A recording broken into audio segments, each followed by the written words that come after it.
For more on this with Stephen Law, President and CEO of the Senate Leadership Fund. Steve, you were listening to both senators, I imagine, and I wonder what you think about how this is underway. In particular, you heard Senator Schumer say that they're going to focus specifically on health care.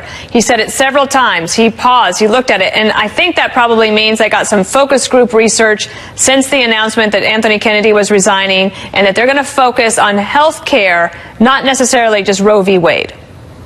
Sure. Well, I think Democrats had been concerned for a while about the fact that the only thing they seemed to be able to talk about was Russia and Stormy Daniels, and they had started to zero in on the fact that they needed to address the issue of pre-existing conditions, try to resurrect this cluster of issues around the war on women.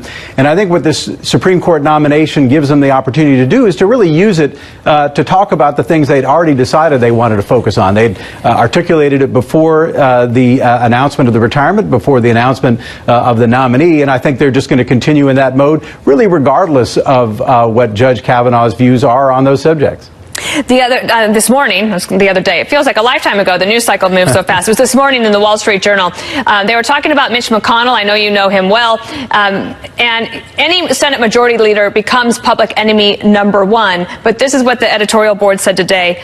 He says the only real power he has as Majority Leader is control of the Senate floor. When Justice Antonin Scalia died in February 2016, Mr. McConnell said the Senate wouldn't take up a nomination in President Obama's last year. Democrats screamed, but neither Mr. McConnell nor Judiciary Committee Chairman Grassley flinched. The result, Justice Gorsuch.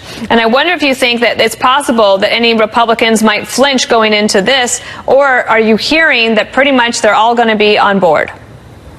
Well, obviously, there's a lot of work that still needs to be done, particularly with the more moderate members of the caucus. And I think Leader McConnell is very sensitive to that and is going to allow that process to unfold. But I think you've put your finger on really the most important underlying issue beyond the significance of the nomination itself. And that's the importance of who controls the Senate. As Leader McConnell said, what you get to control when you are the majority leader is what gets considered and what doesn't. His decision to wait and to allow a vacancy to remain so that President Trump could nominate Justice Gorsuch last year, I think was probably one of the key defining issues of his career and of the Senate's work. And so the importance of the Senate, the role that it plays, usually is kind of an unexciting place. It kind of slows things down. But right now it's going to be center stage, and it's going to play a very, very important role in the drama that's going to unfold. I'd say that there's no shortage of excitement and drama in Washington right now, even on the Senate side. Because you're with the Senate Leadership Fund, tell me a little bit about how you plan to pressure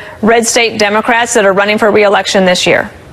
Well, sure, there are going to be a lot of different groups doing different things at various phases of the process. I think the group that certainly has the lead is Judicial Crisis Network, which does great work, was on your show just a few minutes ago. I think our role comes in closer to the end, and there are a number of red state Democrats, senators who are running for re-election in states that Donald Trump won by 10 percentage points or more.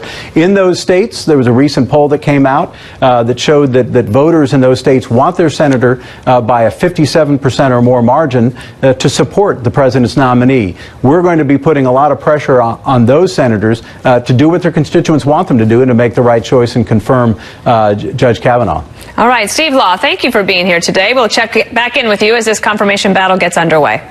Sounds great. Thank you.